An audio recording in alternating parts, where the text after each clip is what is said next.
This is pretty much the home screen of the VPN application. Once you open the application, will pretty much show you the benefits of the full version. You can get the full version on the Play Store. However, this is pretty much a light version, which is only limited to United Kingdom servers only. So do make sure to tap on the light version, then you'll be able to use the United Kingdom servers. So if you do tap on this option at the top here, you'll be able to only see United Kingdom servers, and these are the only servers that you'll be able to use. If you do want to use more servers, like these other servers as you can see here, pretty much have to download the full application, which gives you all these servers.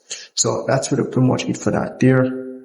Here, once you have pretty much selected your United Kingdom server, pretty much tap on the connection button here. Will ask for connection request. Just tap on OK, and you're pretty much good to go. It will start connecting in no time. As you can see, you're pretty much connected to the United Kingdom, United or London server, and they do give you a 2 hours connection time. So once that 2 hours connection time is finished, you will disconnect.